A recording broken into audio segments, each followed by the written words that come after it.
Muy buenos días a todos.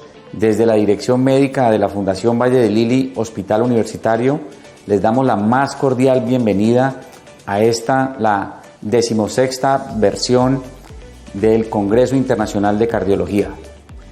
Para nosotros, como institución educativa, es de suma importancia transmitir a los profesionales de la salud los conocimientos que desde nuestros profesionales del ámbito nacional y el ámbito internacional pueden transmitirnos a todos nosotros.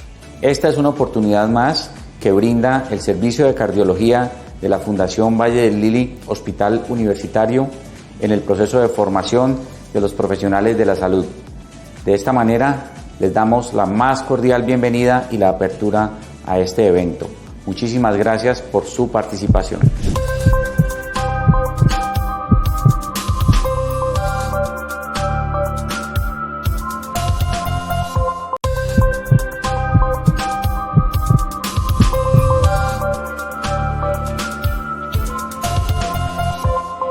Un saludo muy especial para todos, para Fundación Valle del Lili Hospital Universitario y su alianza profunda por la vida con la Universidad ICESI.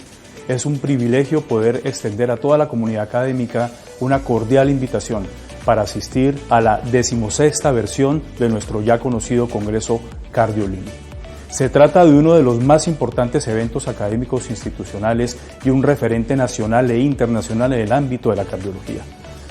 En esta ocasión, y como ya es costumbre, tendremos conferencistas nacionales e internacionales de talla mundial.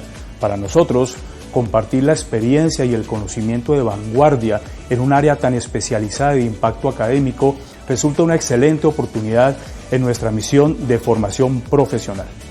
Nuestro permanente empeño en educar al más alto nivel requiere iniciativas que, como CardioLili, aporta de manera relevante al crecimiento formativo, personal y disciplinar de estudiantes a todo nivel.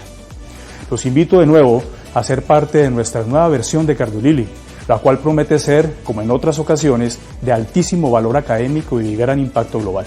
Saludos a todos y sean bienvenidos a la 16ª versión de CardioLili.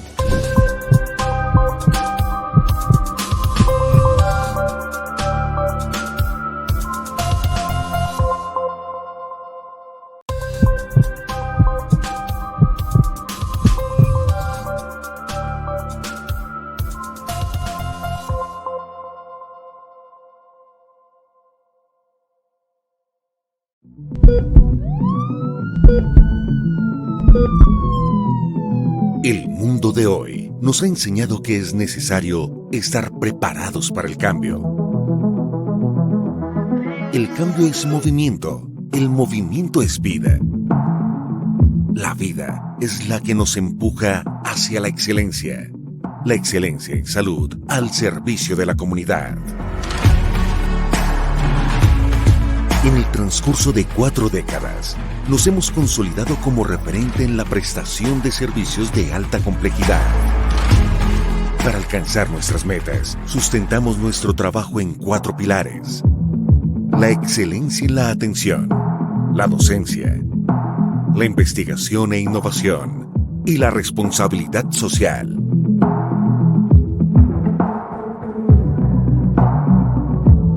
Como institución hospitalaria, nuestra vocación primordial es satisfacer las necesidades de nuestros usuarios bajo un modelo de atención humanizado, centrado en el paciente. Para hacer más eficiente nuestro compromiso, apostamos por una estrategia que nos permita atender a cada familia, desde cualquier lugar. Por eso implementamos una ruta que nos conduce por el camino de la investigación y la innovación en el campo de la ciencia médica. No le tememos a los retos que nos plantean día a día en nuestra labor. Somos un hospital universitario, lo cual nos permite asegurar la continuidad de nuestra misión. Creemos en una formación académica humanizada, ética y científica, puesta al servicio de la comunidad. Estamos comprometidos con la responsabilidad social que tenemos con nuestro entorno inmediato. Por eso, desarrollamos diversos programas de atención para la población más vulnerable.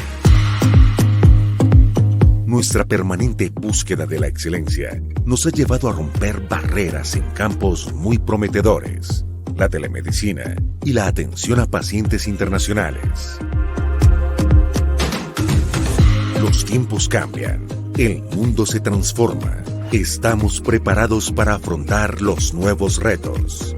La innovación y la calidez humana hacen parte de nuestra existencia. Fundación Valle del Lili. Excelencia en salud, al servicio de la comunidad.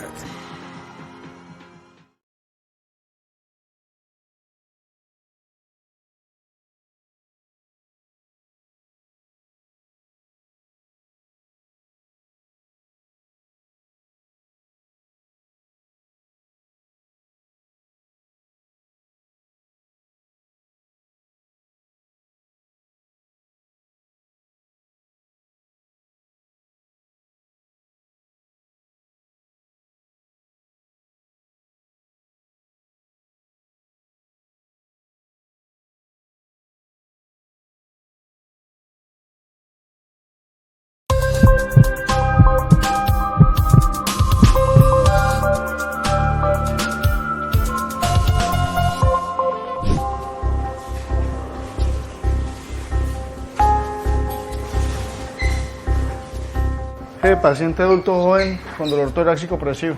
Cuéntame, ¿desde qué horas inicia el dolor? Desde las 7:30 de la mañana. ¿Ese dolor se te irradia al brazo, cuello, espalda? Muéstrame en qué sitio te duele del pecho.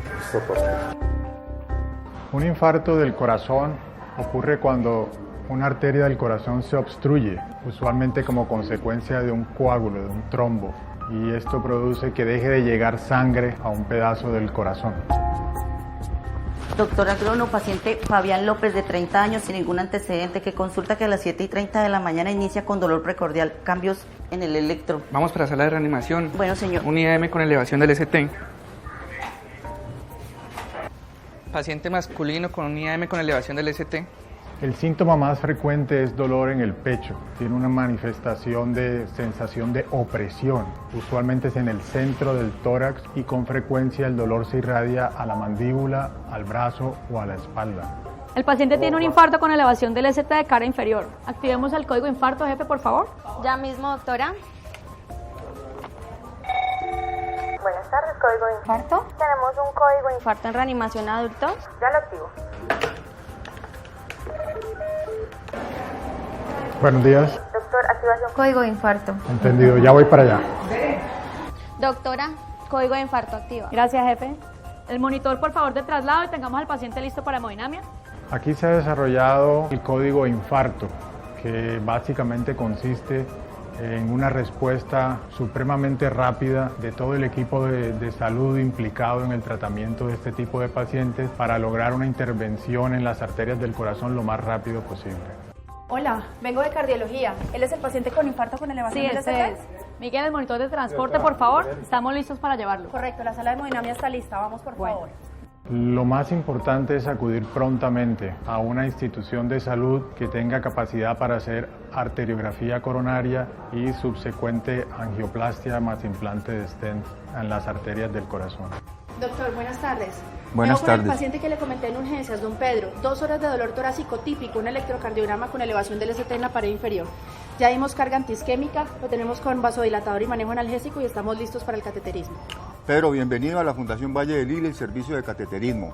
La idea es limpiarte la arteria que te causó el infarto. Como es un procedimiento delicado, invasivo, necesito que tu familiar inicialmente lea el consentimiento, donde se explican todas las posibilidades de éxito o de fracaso. Esperamos que nos vaya bien.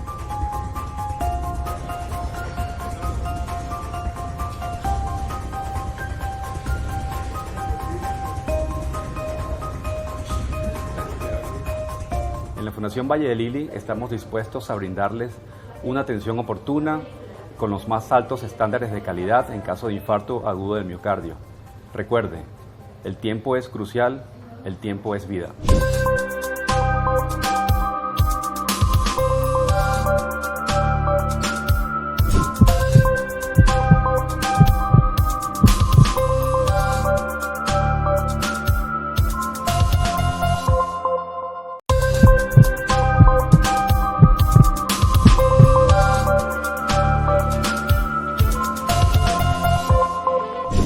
estamos orgullosos de iniciar el programa de MitraClip.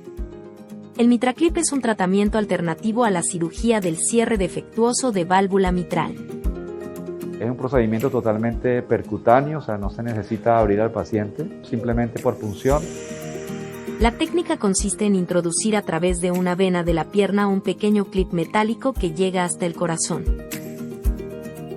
Se pinzan los dos velos mitrales y se reduce así su cierre defectuoso. Este procedimiento se practica cuando el equipo multidisciplinario decide que la cirugía cardíaca no es una opción para el paciente. Esto va a redundar en beneficio para muchos pacientes que tienen falla cardíaca, pacientes que tienen insuficiencia mitral severa, que no se pueden operar o que no se pueden trasplantar, con repercusiones importantes tanto en la calidad de vida como disminución del número de hospitalizaciones y también disminución de la mortalidad.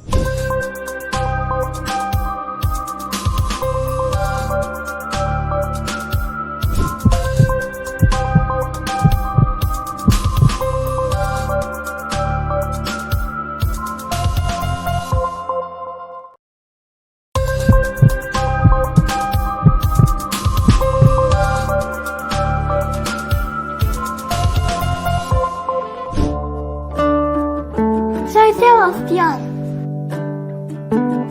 Desde que estaba en el vientre de mi madre, oigo latir su corazón. Ella tiene el mejor corazón del mundo.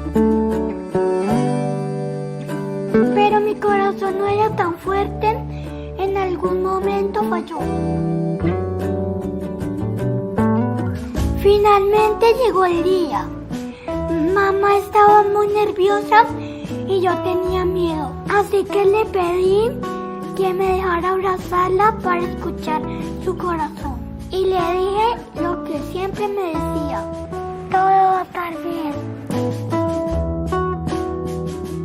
Gracias a ellos mi corazón late más fuerte que nunca, como el de mi mami. Cuidar el corazón de los niños es una tarea que se debe hacer en grande.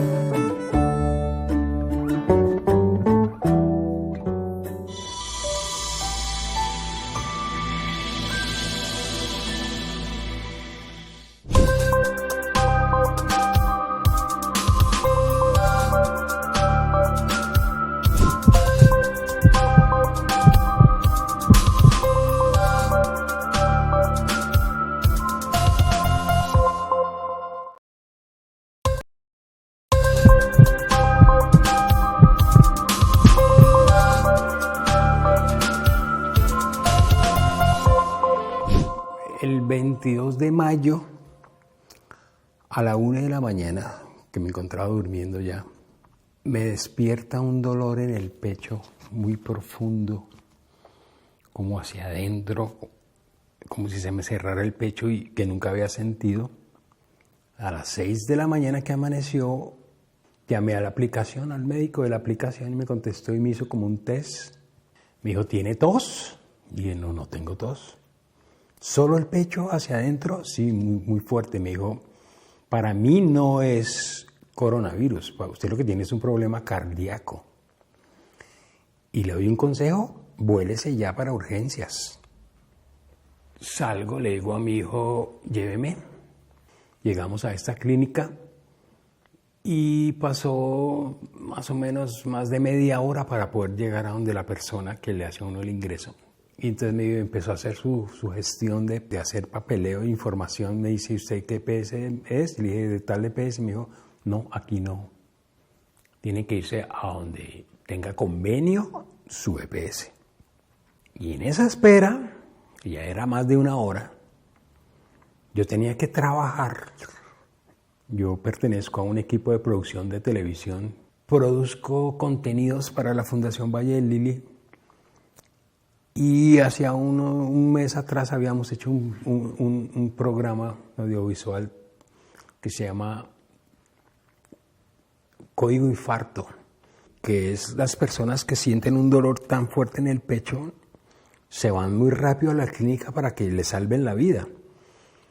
Y al comunicarme con mi jefe, me dice: usted lo que tiene es un infarto, acuérdese del código infarto. Y a usted no lo están atendiendo, corra ya para la Fundación Valle del Lili. Y dije: pues sí, si yo me quedo aquí me voy a morir. llegamos a la Fundación Valle Lili y apenas llegamos ya había una enfermera afuera. Me entraron a un consultorio, me pusieron una serie de aparatos y se dieron cuenta que yo estaba ya infartado. Y el doctor dijo, inmediatamente a urgencias. Fue tan rápido y tan bueno el servicio de la fundación que en cuestión de menos de 15 minutos yo ya me estaban subiendo un quirófano y me estaban haciendo un cateterismo. Realmente le debo la vida a la Fundación Valle Lili. Le doy gracias a la fundación por el muy buen servicio que tuve los mejores médicos y les agradezco mucho la atención que tuve y gracias a ellos estoy vivo. En la Fundación Valle de Lili estamos dispuestos a brindarles una atención oportuna con los más altos estándares de calidad en caso de infarto agudo del miocardio. Recuerde, el tiempo es crucial, el tiempo es vida.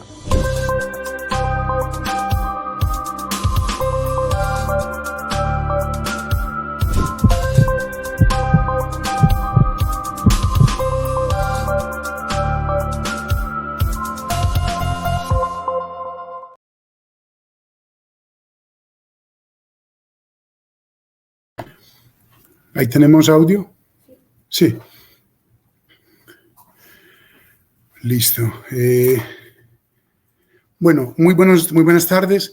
Damos inicio al tercer día de actividades académicas del simposio virtual del Congreso Cardiolili 2023.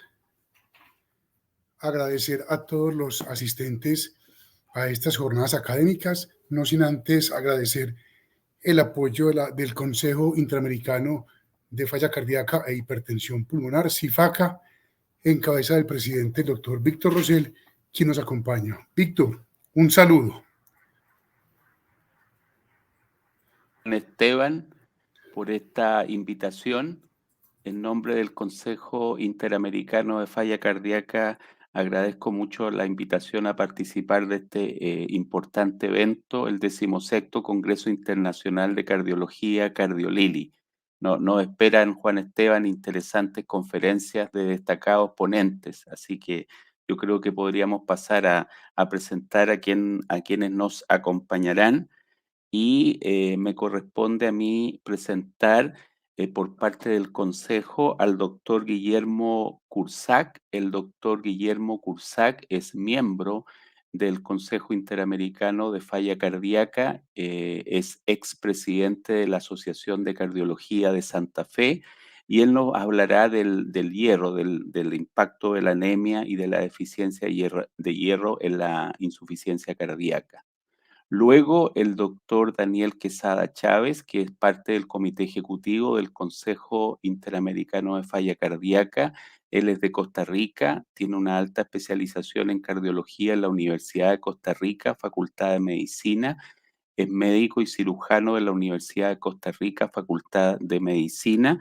Y él nos va a hablar de un tópico muy importante y muy vigente, que es cómo implementar la terapia farmacológica desde el egreso hospitalario. Y finalmente, por parte del CIFACA, del Consejo de Falla Cardíaca, contaremos con la participación de la doctora Elaine Núñez Ayala, que es coordinadora de residencia de cardiología adulto de CEDIMAT de la República Dominicana y también es miembro del Consejo Interamericano de Falla Cardíaca, quien nos va a hablar sobre el tema que hay de nuevo en dispositivos.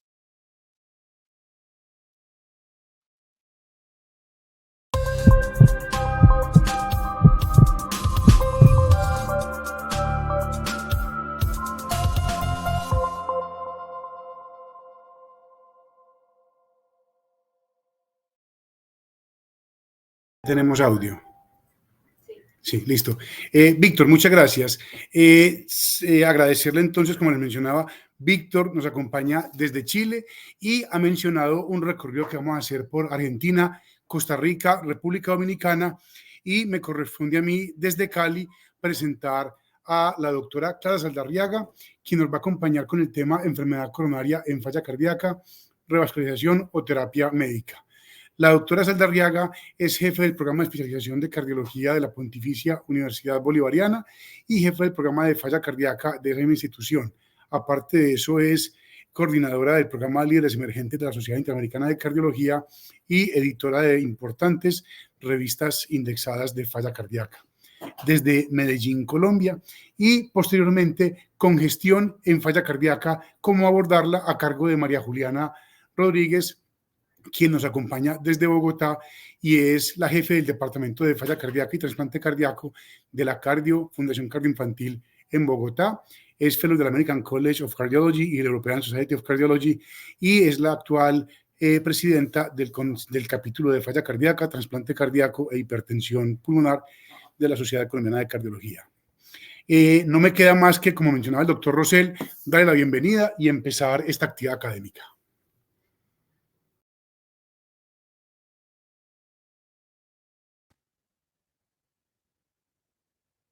Bueno, buenas tardes a todos. Ante todo, muchas gracias por esta oportunidad. Mi nombre es Guillermo Cursac. Soy jefe de la unidad coronaria del Sanatorio Esperanza en Santa Fe, Argentina, expresidente del Comité de Insuficiencia Cardíaca e Hipertensión Pulmonar de la Federación Argentina de Cardiología y expresidente de la Asociación de Cardiología de Santa Fe.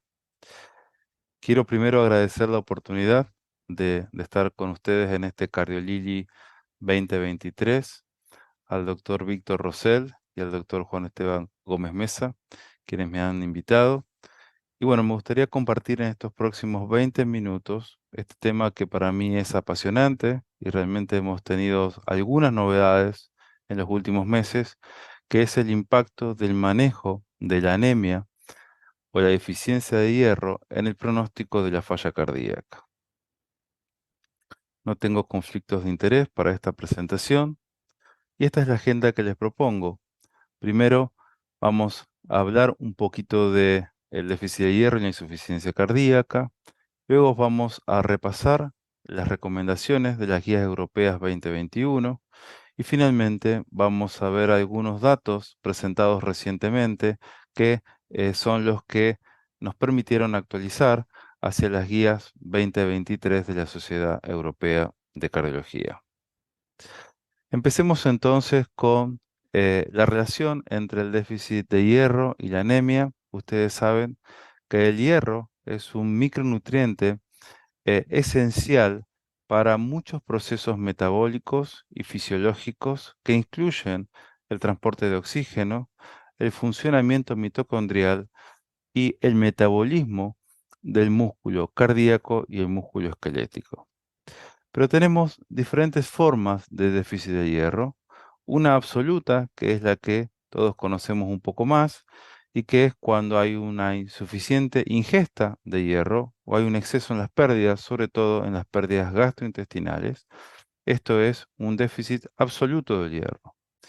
Pero además de ello, existe un déficit funcional de hierro, que es el que se ve habitualmente en enfermedades inflamatorias, como es el caso de la insuficiencia cardíaca que nos ocupa en esta presentación. Según las guías europeas y una toma de posición que tuvo la Sociedad Europea de Cardiología en el año 2018, se entiende como déficit de hierro a un nivel de ferritina por debajo de 100 microgramos por litro, reflejando un déficit absoluto de hierro, o una ferritina entre 100 y 300, en verdad el punto de corte es 299, con un porcentaje de saturación de la transferrina menor al 20%, reflejando un déficit funcional de hierro. Ahora bien, ¿cuán prevalente es este problema en nuestros pacientes con insuficiencia cardíaca? Imaginemos 4 situaciones: pacientes con anemia, pacientes sin anemia, pacientes con déficit de hierro y pacientes sin déficit de hierro. Y fíjense qué interesante cómo en el grupo de pacientes con insuficiencia cardíaca tenemos un 33% de pacientes, pintado en azul en este gráfico de tortas, que tienen déficit de hierro y no tienen anemia. Y si a ello le sumamos los pacientes que tienen anemia, fíjense en este gráfico de barras que alrededor de la mitad de los pacientes con insuficiencia cardíaca tienen un déficit de hierro. Finalmente, y quizás lo que más nos importa, es que desde hace ya algunos años sabemos que el déficit de hierro es un marcador pronóstico. Fíjense en estas curvas a la derecha, cómo en azul ven la sobrevida a 36 meses de los pacientes sin déficit de hierro y en rojo los pacientes que tienen un déficit de hierro funcional. Entonces, en resumen, claramente estamos delante de una enfermedad que afecta la sobrevida de nuestros pacientes con insuficiencia cardíaca y que desde hace ya algunos años nos planteamos cuál es la estrategia de el manejo y el tratamiento de estos pacientes. ¿Y por qué les digo la estrategia? Porque muchas veces discutimos si realmente el déficit de hierro no era un indicador pronóstico.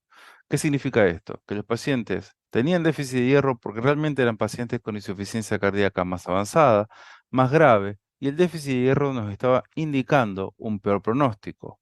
O por el contrario, si realmente estábamos ante una comorbilidad que tratándola lograríamos que a los pacientes les mejore su sobrevida y su calidad de vida.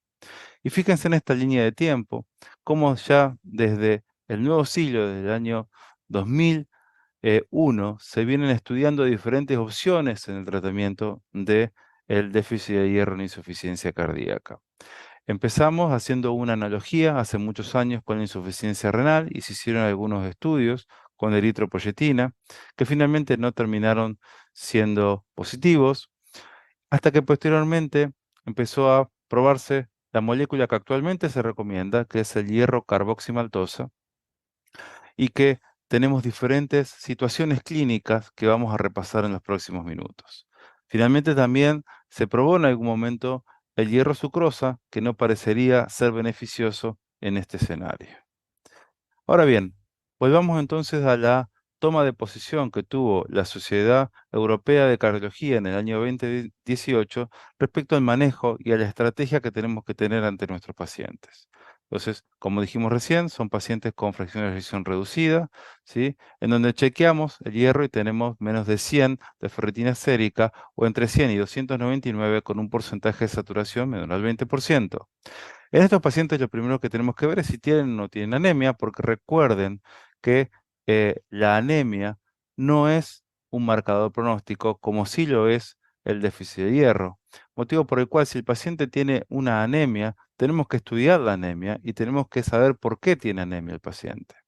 Una vez que estudiamos al paciente, tiene un déficit de hierro y no tiene una anemia corregible, ¿sí? Decidimos el tratamiento de este déficit de hierro en tanto y en cuanto el paciente tenga una hemoglobina menor a 15, porque no tenemos evidencia de que por arriba de 15 haya algún beneficio. ¿Cuál es la propuesta de tratamiento? Bueno, se considera que una dosis única de hierro carboximaltosa entre 500 y 1000 miligramos nos ayuda a corregir este déficit de hierro, pero si queremos calcularla en función de algunas variables de nuestros pacientes, tenemos que tomar en cuenta la hemoglobina, ¿sí? Y los kilos del paciente. ¿Y cómo hacemos el seguimiento? A los 3 meses chequeamos si realmente el déficit de hierro se corrigió.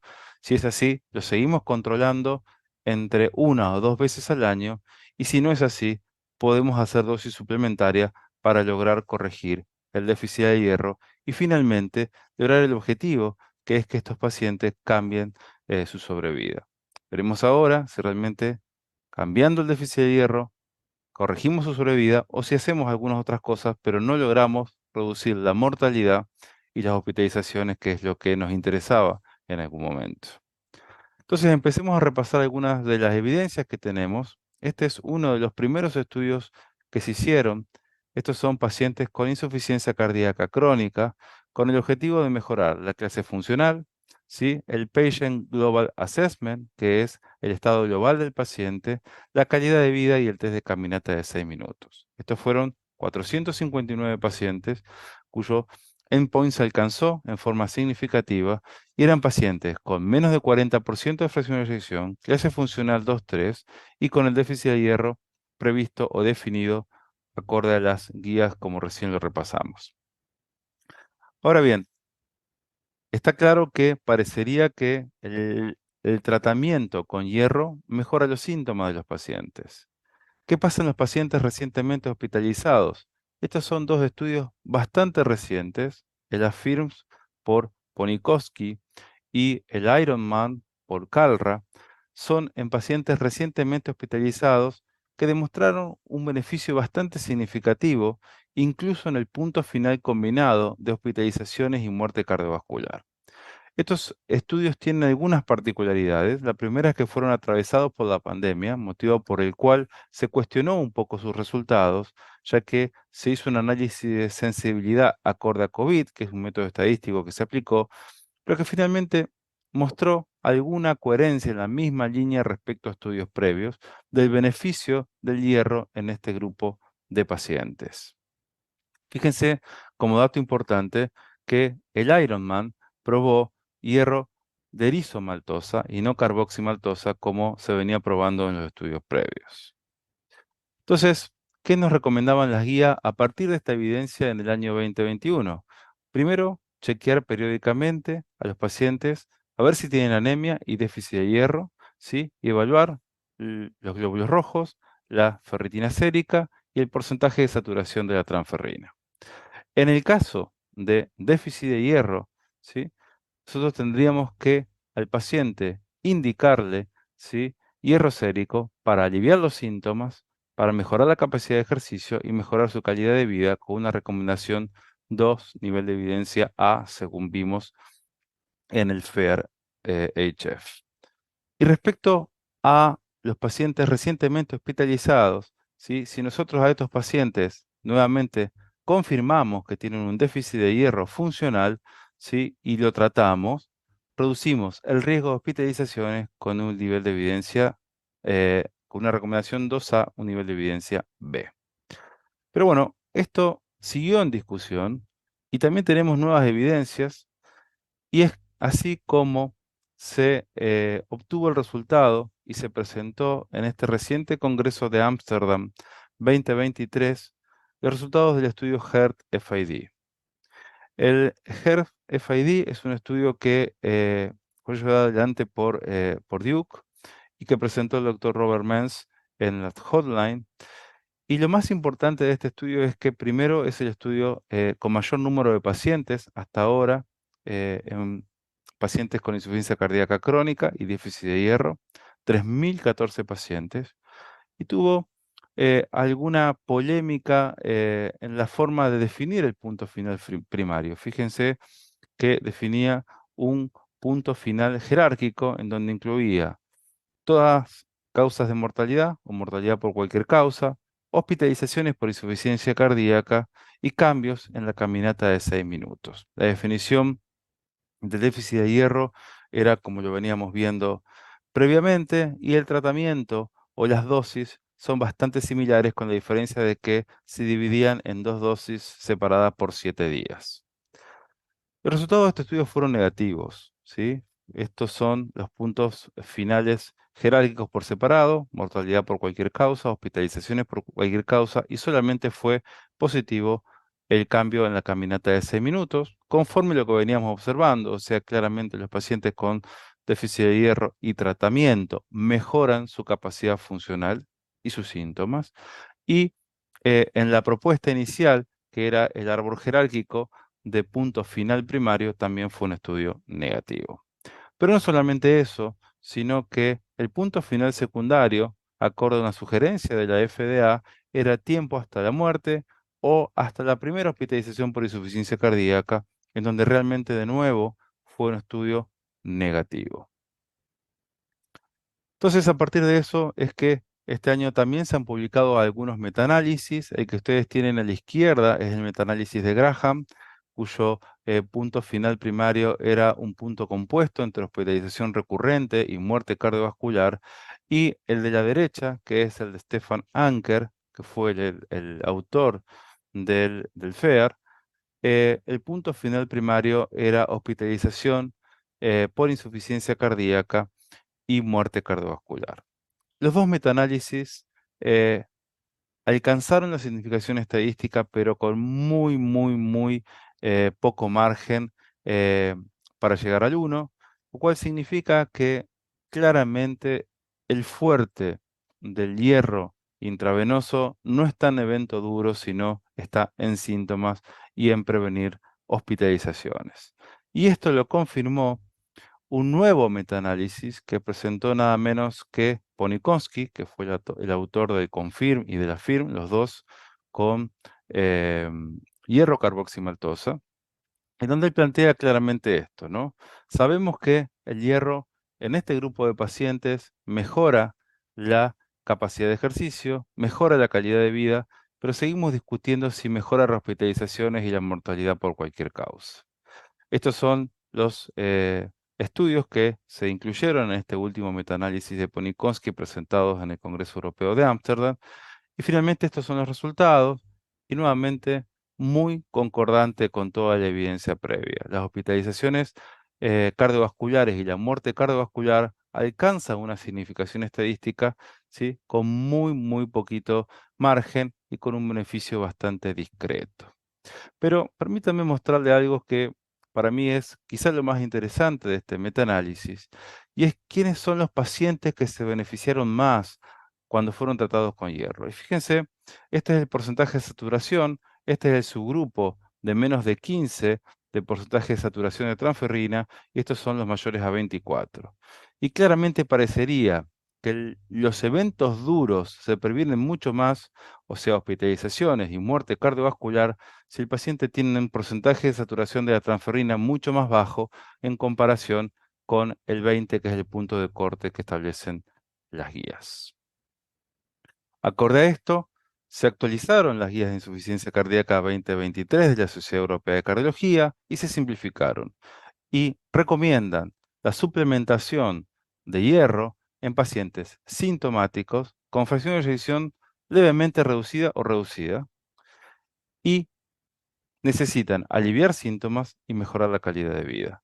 Pero esto ya es una indicación 1A. Hoy en día, en todo paciente sintomático por insuficiencia cardíaca sin fracción de eyección preservada, para excluir a ese grupo, deberíamos chequear el hierro y tratarlo en el caso de un déficit funcional de hierro.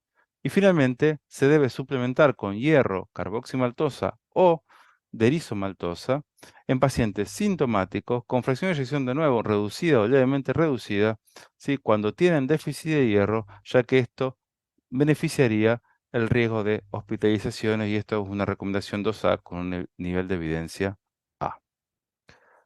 Entonces, para ir terminando, mis conclusiones son que, en primer lugar, el déficit de hierro tiene una alta prevalencia en nuestros pacientes con insuficiencia cardíaca.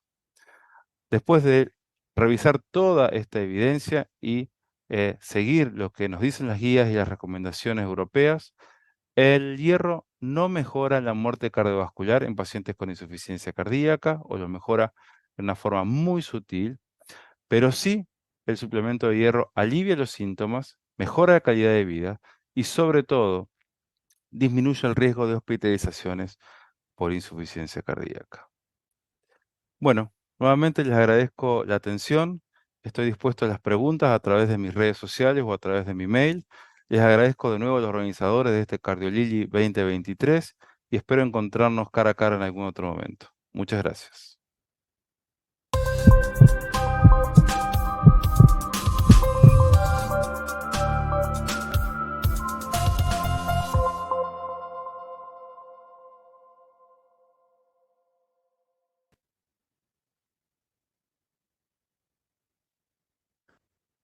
Hola, saludos. Mi nombre es Daniel Quesada. Un gusto estar con ustedes. De verdad, un honor participar en este Congreso Internacional de Cardiología.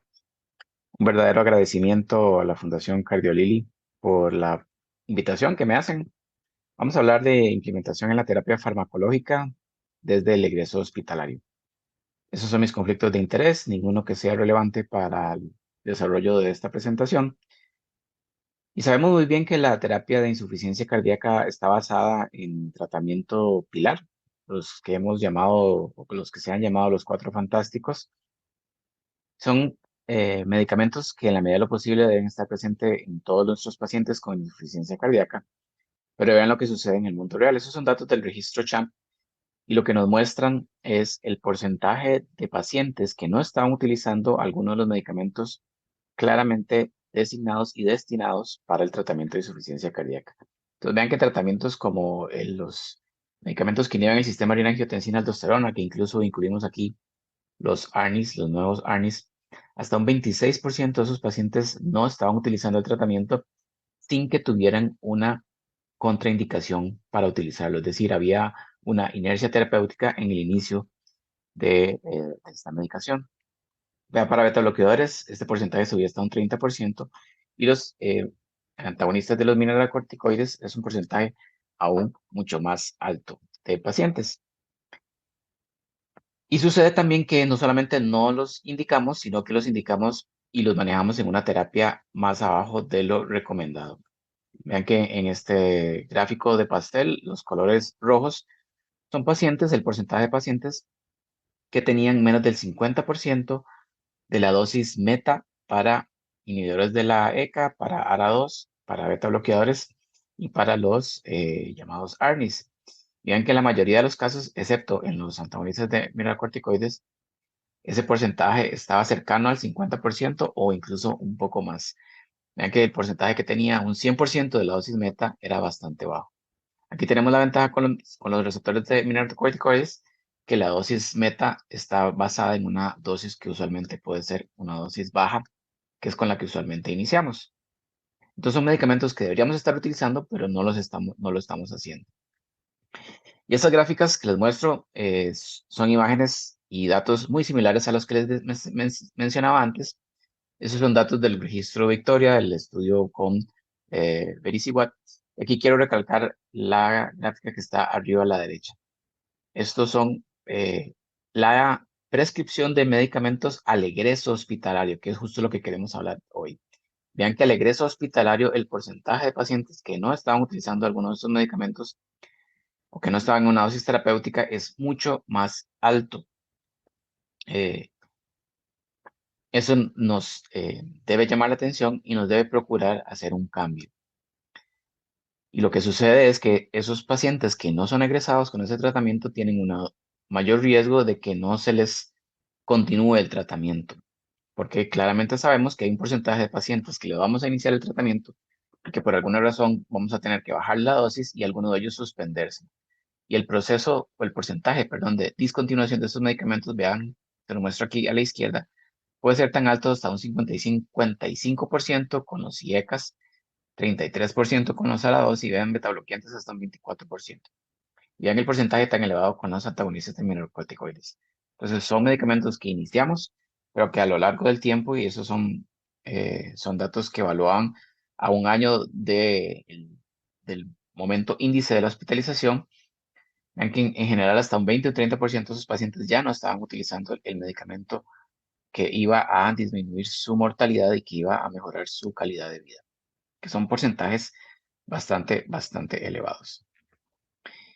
Y sabemos muy bien que entre más nos demoremos iniciando ese tratamiento, el riesgo va a ser mayor. Y entre más medicamentos y entre más grupos demoremos, o sea, entre de esos 4 principales, de estos 4 fantásticos, entre más tardíamente empecemos cada uno de estos, nuestro pronóstico va a ser peor. Y eso es un gráfico que les muestro cómo es el año, la supervivencia del primer año, si no iniciamos los beta bloqueadores, si no iniciamos los IECAS o ARA2, y cómo este porcentaje se va sumando casi que de manera exponencial si vamos agregando grupos de medicamentos que no iniciamos tempranamente. ¿Y por qué debemos iniciarlos tempranamente? Porque el beneficio está claramente documentado en los diferentes estudios clínicos. Los SGLT2 tienen una evidencia muy clara, muy evidente de que su beneficio empieza rápidamente al inicio del tratamiento. A su izquierda de la pantalla tienen datos del estudio Emperor Reduce y a la derecha del estudio DAPA-HF, en donde quiero mostrarles cómo las curvas se empiezan a separar y cómo hay una estadística, como un beneficio estadísticamente significativo en ambos estudios antes del primer mes de cumplido el tratamiento. Vean que puede ser tan temprano como en el día 12 en el estudio Emperor Reduce, en donde tenemos evidencia clara que hay una disminución de la mortalidad de estos pacientes y del riesgo de hospitalizaciones por insuficiencia cardíaca. Y recuerden que una nueva hospitalización de insuficiencia cardíaca es un evento clínico que aumenta el riesgo de nuestros pacientes de mortalidad. Eso sucedía en pacientes con fracción de eyección disminuida, pero también sucede en pacientes con insuficiencia cardíaca con fracción de eyección preservada. Y esos son los datos del Emperor Preserve, en donde vemos que el porcentaje de beneficio de estos pacientes inicia al día 18, después de empezado el tratamiento, después de iniciado el tratamiento. Estos pacientes eran un estadio crónico, pero lo que les quiero decir es que este inicio de tratamiento rápidamente va a ayudarles y va a impactar significativamente en lo que son hospitalizaciones. Otro de los estudios que buscó evaluar este escenario del paciente agudamente descompensado fue el estudio Soloist. Este grupo en este grupo de pacientes, en el estudio Soloist, estaban incluidos pacientes con fracción de eyección reducida y fracción de eyección preservada. Y la idea era empezarles el tratamiento muy tempranamente después de un episodio de descompensación o de exacerbación de insuficiencia cardíaca. No se los empezaban directamente en la etapa aguda, por decirlo de alguna manera, pero sí se los empezaban tempranamente. Entonces se aleatorizaron a utilizar sotaglifosina o a utilizar placebo. En el punto primario del estudio, que tuvo que ser detenido por razones ajenas, digamos, de la parte clínica, y bueno, sí había un beneficio claro, pero hubo otros factores que le quitaron un poco del peso estadístico, pero aún así, a pesar de todo esto, el punto primario se logró demostrar significativamente, y vean cómo las curvas se separan, y ven que de nuevo se separan tempranamente. Y también se separan tempranamente para el punto de muerte cardiovascular y de la aparición de hospitalización por insuficiencia cardíaca. Entonces, este estudio demostraba que el inicio de SGLT2 en la etapa temprana, después de una descompensación, era seguro y además brindaba un beneficio importante. Y también nos demostró este estudio que los que se empezaron más tempranamente fueron los que les fue mejor. Y es un estudio post-hoc del Soloist, donde se quiso tomar la población que se le inició o 2 días antes del egreso hospitalario o los días muy tempranamente después del egreso hospitalario. O sea, estos pacientes, algunos de ellos se iniciaron la terapia aún estando hospitalizados después de una descompensación aguda por insuficiencia cardíaca. Y ven que las curvas de nuevo se separan, las curvas de Kaplan-Meier, y como podemos ver en la línea azul, que son los pacientes con sotaglifosina, tenían una menor incidencia de muerte cardiovascular o eventos relacionados con insuficiencia cardíaca. Entonces la evidencia con los SGLT2 es clara, es contundente y es independiente de la fracción de eyección. En estas gráficas les muestro cómo los pacientes con fracción de eyección preservada y con fracción de eyección disminuida, menos de 50%, ambos grupos de pacientes tenían un beneficio en los eventos clínicos cuando se comparaban con sotaglifosina versus placebo en este estudio Soloist, que es el que les estoy mostrando. ¿Y qué sucede con los otros grupos de medicamentos? Pues con los otros grupos de medicamentos tenemos evidencia bastante similar. Con eplerenona, que también tiene una indicación clara, son datos del Emphasis Trial. Este es un análisis que se hizo, que se publicó recientemente. El Emphasis, pues es un estudio, como ustedes bien saben, pues ya tiene su tiempo de estar.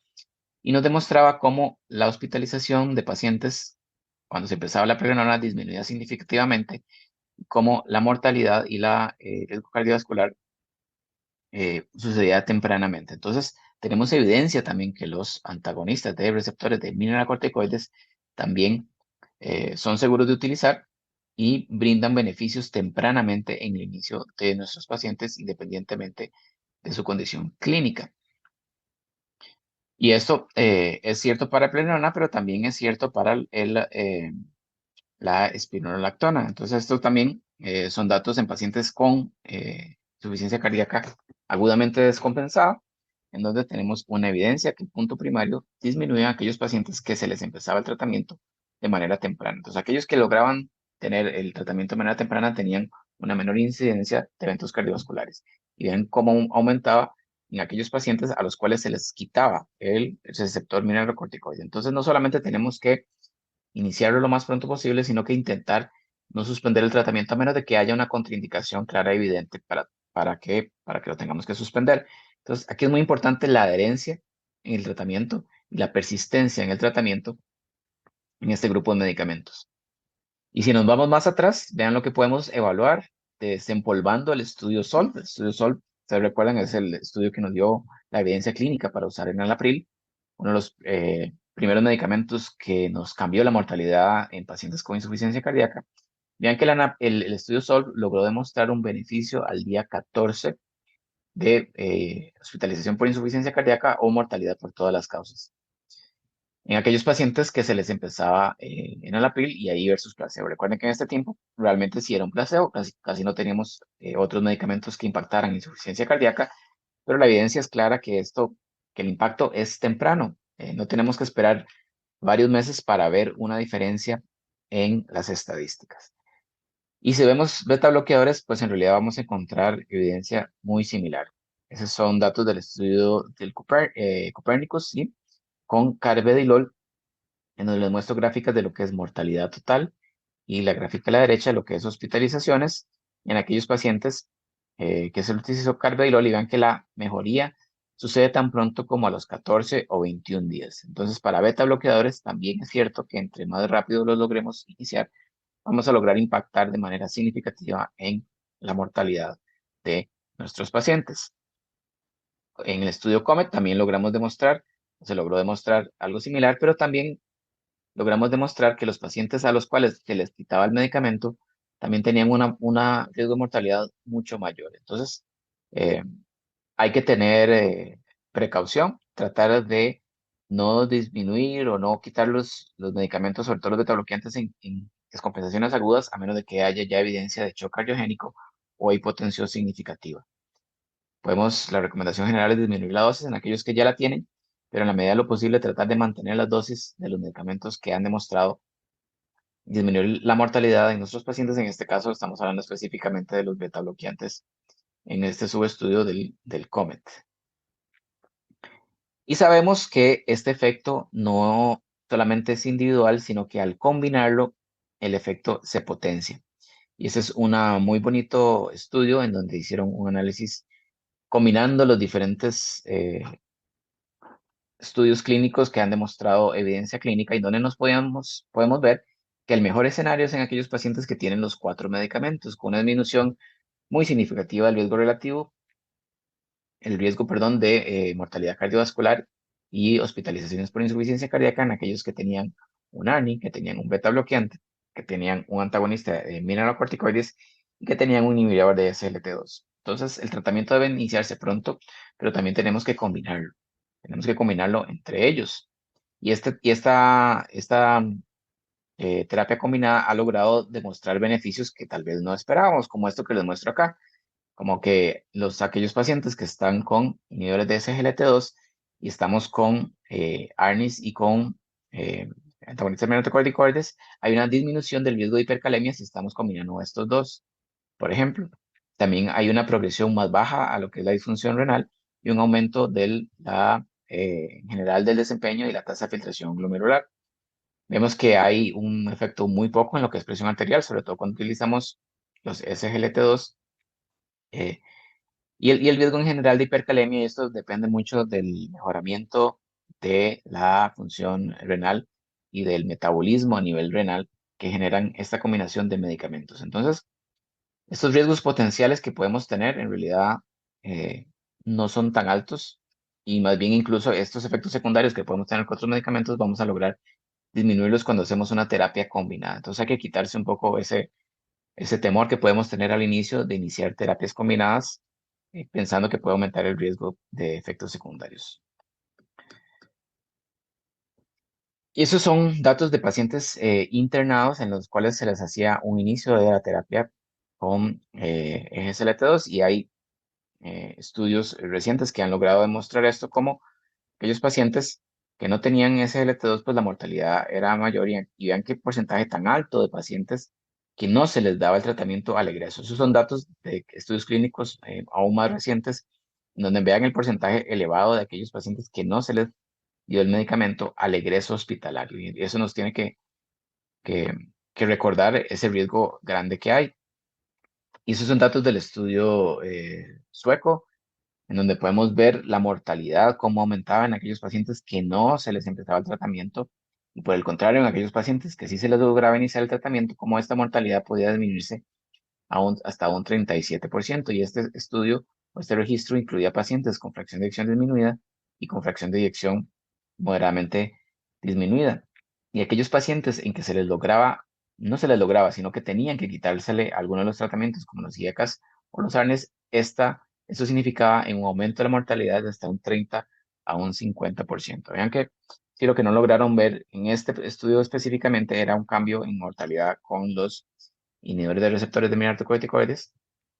Sin embargo, con IECAS y ARNIS sí había una evidencia clínica que quitar el medicamento empeoraba el pronóstico de estos pacientes. Y también tenemos evidencia clínica reciente en donde si quitamos un SGLT2, el efecto beneficioso se puede perder tan rápido como a los 10-15 días después de suspendido el tratamiento. Y el efecto a nivel renal y el efecto en general a nivel cardiovascular se va perdiendo rápidamente. Por eso es importante no suspender el tratamiento de manera abrupta y tener cuidado como en estos casos. ¿Cómo podemos impactar en nuestros pacientes? ¿Cómo podemos hacer este inicio de tratamiento? La guía inicialmente, y creo que esto fue un error tal vez conceptual a la hora de plantearlo, la guía de la Sociedad Europea y en general la guía de la Sociedad Americana también, de hace algunos 2-3 años atrás, nos planteaba este tratamiento que parecía verse como escalonado, en donde daba la impresión o daba la recomendación de ir tratamiento uno por uno. Y en ese uno por uno ir aumentando la dosis de uno por uno a la vez, como si fuera un escalón más progresivo, más palatino, con cambios clínicos o con cambios en la dosificación de hasta 2-4 semanas y con iniciación de algunos de los grupos terapéuticos de hasta 2-4 semanas. Pero viendo toda esta evidencia se hace un cambio y este primer recomendación de cambio la hace el doctor Milton Packer con el doctor Mark Murray en esta revisión que hacen, en donde hacen una secuenciación un poco más rápida, en donde incluso ellos ponen como primer paso iniciar de una vez con betabloqueadores y SGLT2 y en pasos posteriores rápidamente tratar de iniciar con receptores de neprilicina, de los ARNIs, y con antagonistas de los receptores mineralocorticoides, de una manera un poco más rápida. Y entonces, este primer abordaje o esta primera concientización acerca de esta manera un poco más agresiva ha ido cambiando mucho el pensamiento en los últimos tiempos. Para poder hacer este cambio y esta dosificación un poco más rápida, sí es importante saber cómo está nuestro paciente. Y uno de los principales riesgos que tenemos es iniciar terapias muy agresivas en el paciente que está descompensado aún, que está congestivo aún. Y aquellos pacientes que están muy congestivos tenemos que tener un poco más de precaución y tratar de solucionar este problema primero, porque ahí en ese grupo de pacientes sí podemos tener un mayor riesgo de complicaciones. ¿Cómo podemos evaluar a nuestro paciente si realmente está descongestionado? Pues esa es una recomendación bastante práctica en donde podemos evaluarlo desde el punto de vista clínico, evaluando la historia del peso, evaluando scores de congestión. La clase de NIHA es bastante subjetiva, pero sigue siendo de útil y sigue siendo una herramienta muy universal, por decirlo de alguna manera, nos permite evaluar a nuestro paciente. Obviamente, signos vitales, frecuencia cardíaca, presión arterial. Tenemos que ayudarnos del laboratorio y los péptidos natriuréticos son una manera muy útil de hacerlo. En este flujograma que les muestro acá, la recomendación que se habla con péptidos natriuréticos y específicamente de NT-proBNP es una reducción de un 30% con el BNP que iniciaron o 1500 de NT-proBNP y ven que 250 en el BNP, evaluar función renal y electrolitos, que eso es fundamental.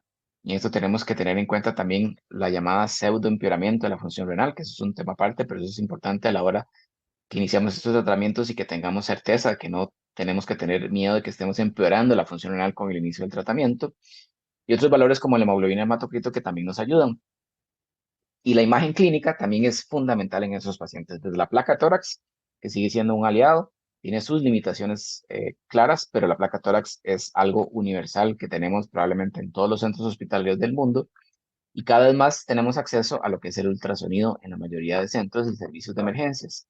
Y es una herramienta clínica que se ha aumentado el acceso a los diferentes profesionales de la salud. Ya no es algo que está solamente limitado a los cardiólogos o a los radiólogos. Y aquí podemos tener la vena cava, el ultrasonido pulmonar y por supuesto la medición de las presiones de llenado ventricular para poder hacer el abordaje.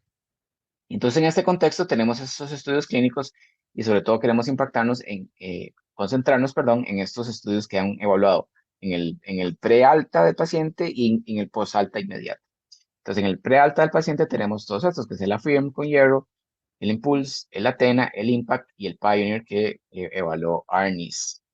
El Impulse que evaluó con tratamientos con empagliflozina. Y entonces, tenemos evidencia clínica. Uno de los más recientes es ese estudio STRONG-HF. El estudio STRONG-HF buscaba hacer una titulación más sistemática y más agresiva de los pacientes después de una descompensación aguda. Esos pacientes no se iniciaba el tratamiento directamente en el proceso agudo, tenían que tener ciertos criterios de estar recompensados, que ahorita les voy a mostrar. Entonces se aleatorizaron a una dosis de terapia usual y otro brazo a la terapia altamente intensiva, en donde vean que se hacían elevaciones y cambios de tratamiento cada semana, en donde había criterios de seguridad. ¿Cuáles eran los criterios de seguridad? Pues eran estos, ¿verdad? Si la tasa de filtración glomerular era un criterio de severidad. Por supuesto, el potasio. El potasio era también un criterio de seguridad en nuestros pacientes. La presión arterial, que tenían como valor 95 milímetros de mercurio en presión sistólica. Recuerden que estos pacientes van a tener presiones arteriales generalmente bajas y el criterio de seguridad es 95. No tienen que tener temor de tener pacientes con 110, 115 de presión sistólica, a menos que sean pacientes con alguna otra comorbilidad y sobre todo pacientes muy añosos y más que añosos que no sean tan funcionales, ¿verdad? Que sean más frágiles. Frecuencia cardíaca y los niveles de péptidos natriuréticos también era otro valor de seguridad para ver si se continuaba la titulación o teníamos que desescalarlo. Y este estudio logró demostrar que los pacientes les iba mejor en aquellos que tenían en el grupo de pacientes que se les hizo una titulación de alta intensidad, por decirlo de alguna manera, y esos son los datos de cómo llegaban y cómo se les llegaba a la dosis máxima rápidamente y cómo lograba tener evidencia clínica en mejoría clínicas, mejoría de hospitalizaciones. Entonces, ese estudio nos mostró que si empezamos rápido y con varios de los grupos de medicamentos, no iba a aumentar el riesgo de efectos secundarios y podía ser seguro con un impacto clínico evidente y significativo. Y el otro estudio que les quiero mostrar es el estudio COACH. Este no buscaba el inicio del tratamiento como tal, sino que lo que buscaba era ver cuáles pacientes podíamos darles de alta tempranamente. Aunque el estudio básicamente lo que el estudio lo que hacía era, aquellos se les daba terapia usual a algunos pacientes o abordaje visual, y el grupo de intervención lo que se hacía era un flujograma, por decirlo así, o utilizando un score de riesgo para poder evaluar a aquellos pacientes que tenían bajo riesgo, a los cuales se les daba ingreso a los 3 días en un servicio de emergencia, y aquellos de riesgo moderado o alto, sí se tenían que internar con un plan de egresarlos a los 7 u 8 días. El estudio no logró demostrar disminuir la cantidad de pacientes que se egresaba tempranamente, es decir, en los dos grupos de tratamiento, los pacientes se egresaban tempranamente en un grupo pues, alto de pacientes, como lo pueden ver ahí, hasta un 50% en la cohorte de bajo riesgo, y vean que es similar, casi 50% en el riesgo intermedio. Lo que sí logró demostrar era una disminución del evento primario. Entonces, estos pacientes, si se lograba dar el tratamiento diurético de manera adecuada y pronta, podíamos egresarlos tempranamente, siempre y cuando tuvieran un sitio de egreso y de evaluación seguro en una clínica de insuficiencia cardíaca. Y eso es muy importante. El egreso temprano tiene sentido y es válido siempre y cuando tengamos una manera de contención en una terapia de insuficiencia cardíaca, en una clínica de insuficiencia cardíaca, en donde haya un seguimiento multidisciplinario. Porque si este paciente lo vamos a egresar tempranamente, pero va a ir a la consulta habitual, en donde el seguimiento va a durar mucho tiempo, ahí sí vamos a aumentar significativamente la mortalidad y el riesgo de nuestros pacientes. Y mi presentación básicamente se podría resumir, a esta recomendación de la última actualización de la guía europea. Y esta recomendación lo que dice que es que para reducir el riesgo de rehospitalización o muerte por insuficiencia cardíaca se recomienda una estrategia intensiva de inicio y administración rápida de un tratamiento basado en la evidencia antes del alta y durante las visitas de seguimiento frecuentes y cuidadosas en las primeras 6 semanas tras una hospitalización por insuficiencia cardíaca. Entonces recuerden este número. La meta es que antes de las 6 semanas podamos haber iniciado los 4 medicamentos bases en el tratamiento de insuficiencia cardíaca con fracción de eyección reducida y ojalá poder haber llegado a más del 50% de la dosis meta de cada uno de ellos, si no al 100%. Esto requiere una terapia intensiva y no depende solamente de la labor del cardiólogo. Aquí tenemos que involucrar médicos generales, geriatras, médicos internistas y enfermería, que es fundamental en la titulación y en el apoyo. Y hay incluso evidencia clínica que la titulación de las terapias para insuficiencia cardíaca por enfermería mejora la dosis que llegamos y mejora los eventos clínicos como tal. Les agradezco mucho la atención que me han prestado y ha sido un honor participar con ustedes. Muchas gracias y hasta la próxima.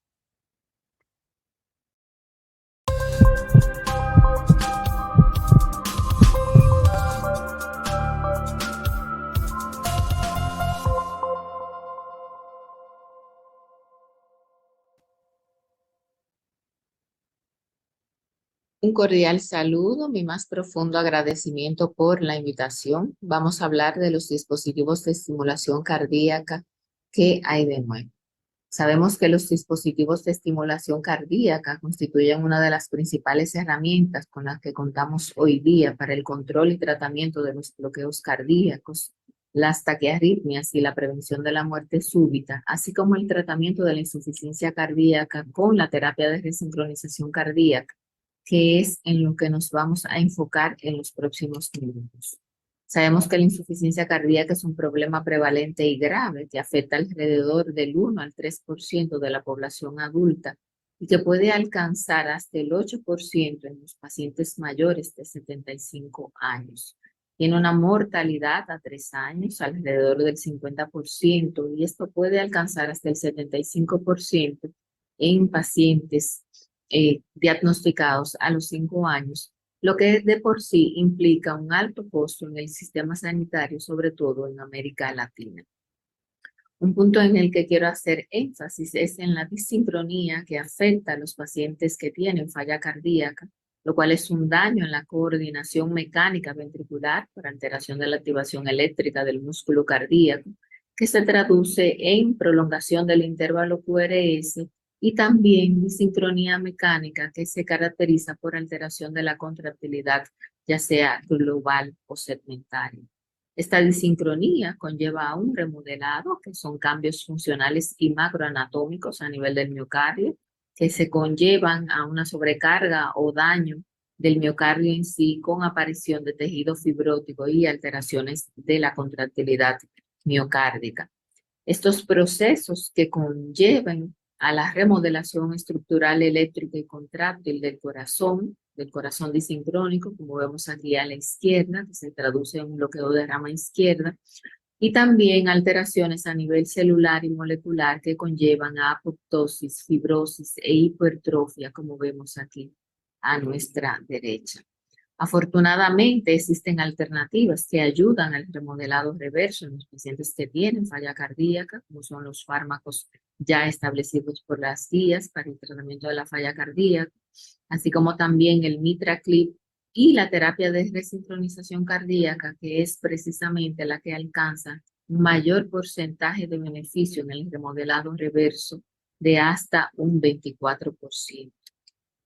Y algo que hemos aprendido de los ensayos clínicos es que hasta un 30% de los pacientes que no responden al tratamiento farmacológico se caracterizan fundamentalmente por presentar un intervalo QRS ancho, generalmente mayor de 130 milisegundos.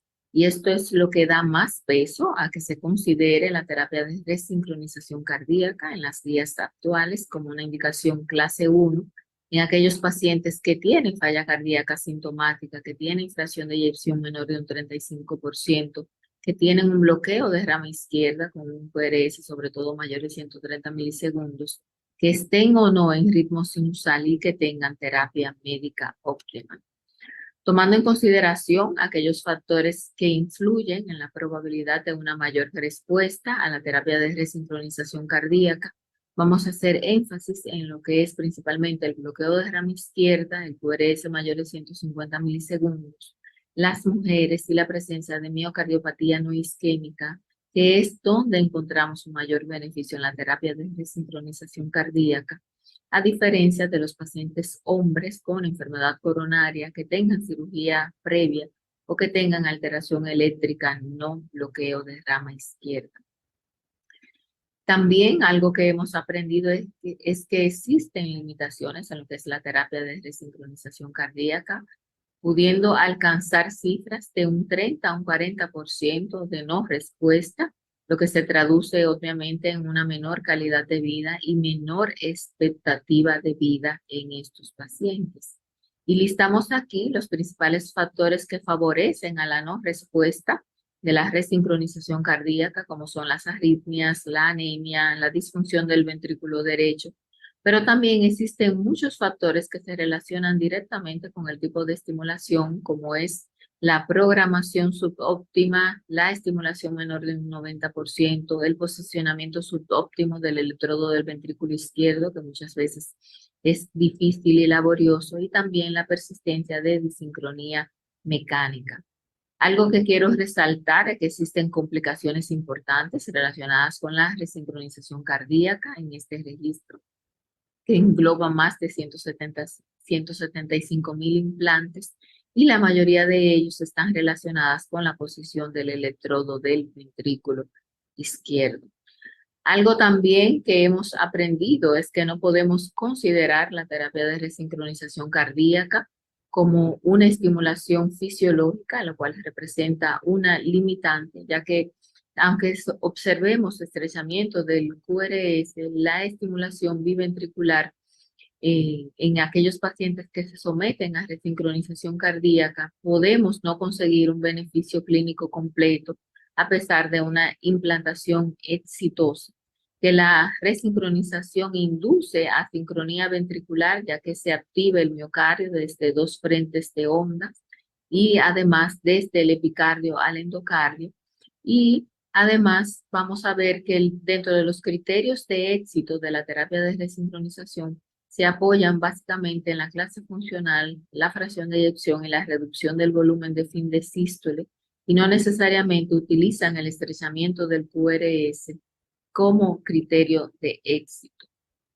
Por otro lado, la actividad eléctrica del corazón es de origen químico y su transmisión a nivel celular va a depender fundamentalmente de células denominadas conexinas, las cuales se localizan específicamente en lo que es el sistema de conducción y es lo que favorece a la transmisión de la electricidad de forma fisiológica.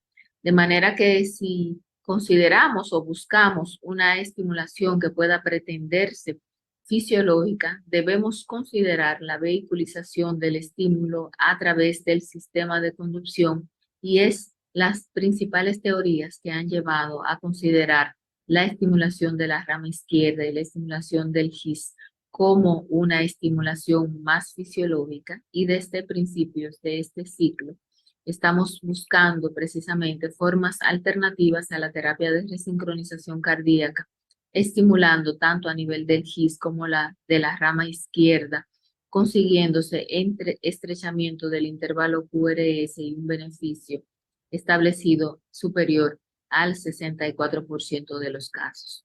Es por esto que las guías más recientes, guías HRS y guías LAR, consideran la estimulación del sistema de conducción como una alternativa a los pacientes que necesiten resincronización cardíaca y que tengan disincronía a nivel del ventrículo izquierdo, ya sea con estimulación de la rama izquierda o estimulación del GIS, con criterios ya claramente establecidos. Y se han realizado estudios que han demostrado superioridad hasta de un 29% en lo que es la estimulación del GIS comparado con la estimulación del ventrículo derecho, lo que se traduce en una reducción de muerte, hospitalización por falla cardíaca y libre de eventos en esta población estudiada. Debemos reconocer que existen desventajas en lo que es la estimulación del GIS, ya que vamos a encontrar umbrales elevados, generalmente hasta en el 10% de los casos, posibilidad de captura por encima del GIS, lo que hace que se necesiten diversas pruebas durante el implante para asegurar una captura distal al GIS, que podemos tener detección auricular e infradetección ventricular, lo que nos conlleva a no resincronización, que tenemos una alta tasa de revisión de electrodos, hasta un 11%, y con el tiempo vamos a tener umbrales más elevados, lo que nos puede llevar a necesitar estimulación de backup. Y un punto importante es que podemos lesionar el GIS durante la implantación y que aproximadamente el 9% de los pacientes van a requerir recambio del dispositivo a los 5 años, comparado con aquellos pacientes que se estimulan a través del ventrículo derecho, donde la longevidad de la batería es mayor. Todas estas limitaciones de la estimulación del GIS ha llevado al grupo de trabajo de Juan, IMAF y colaboradores a lo que es la estimulación de la rama izquierda, encontrando umbrales mejores y estabilidad del electrodo cuando se compara con la estimulación del GIS. La estimulación de la rama izquierda es una alternativa, se ha considerado incluso una alternativa a la resincronización cardíaca, sobre todo en pacientes que tienen bloqueo de rama izquierda. Hemos conseguido corregir el intervalo QRS con resultados tan beneficiosos como estrechamiento del QRS de menos de 80 milisegundos cuando se estimula la rama izquierda, ya sea en su fascículo anterior o posterior. Y hemos evolucionado tanto en lo que es la resincronización, que hoy día se compara la estimulación de la rama izquierda con la estimulación convencional, y en este registro de 1.700 pacientes se consiguió un beneficio favorable, estadísticamente significativo, en lo que es la reducción de la muerte y la hospitalización por falla en los pacientes que se sometieron a lo que es la estimulación de la rama izquierda. Y en este registro, publicado muy recientemente, también comparando lo que es la estimulación biventricular convencional a través del seno coronario con la estimulación de la rama izquierda, se encontró un beneficio significativo en lo que es la mejoría de la clase funcional y también un beneficio estadísticamente significativo en lo que es la fracción de eyección cuando se compara con la estimulación biventricular, lo que obviamente se traduce en reducción de la mortalidad por todas las causas y reducción de la mortalidad hasta un 40%, siendo esto también estadísticamente significativo. De manera que la resincronización al 2023, estimulando lo que es el sistema de conducción, específicamente la rama izquierda, es menos costoso, sobre todo en pacientes de escasos recursos, donde podemos requerir menos materiales, menos tiempo de fluoroscopía, menor utilización de contraste, menor utilización o estimulación a nivel de lo que es el nervio frénico, y es por esto que las guías recientes consideran la estimulación de lo que es el sistema de conducción, específicamente de la rama izquierda, en pacientes que cumplen con criterios de resincronización ya claramente establecidos, como es la disfunción sistólica del ventrículo izquierdo, o que tenga un QRS mayor de 150 milisegundos, como una alternativa razonable a la resincronización cardíaca, ya que el beneficio ha sido demostrado. En conclusión, no existe un método único para tratar las disincronías. No todas podemos corregirla con una sola forma de resincronización. Sabemos y se ha demostrado que la resincronización cardíaca es el instrumento idóneo para tratar los pacientes con falla cardíaca, que ya vimos una superioridad de hasta un 24% comparada con los fármacos antiarrítmicos, sobre todo si el paciente presenta disincronía cardíaca. Pero en aquellos pacientes que tienen lesiones distales o que tienen bloqueo de rama izquierda, podemos considerar la estimulación de la rama izquierda como una alternativa a la resincronización, asociado a la estimulación con el seno coronario a través del seno coronario, o de por sí la estimulación de la rama izquierda, lo cual parece ser la estimulación fisiológica de mayor éxito en lo que es la resincronización cardíaca, sobre todo superior a lo que es la estimulación del GIS, ya que tenemos menores tasas de complicaciones, menor necesidad de revisión quirúrgica y mayor beneficio clínico en el paciente con falla cardíaca. Muchas gracias.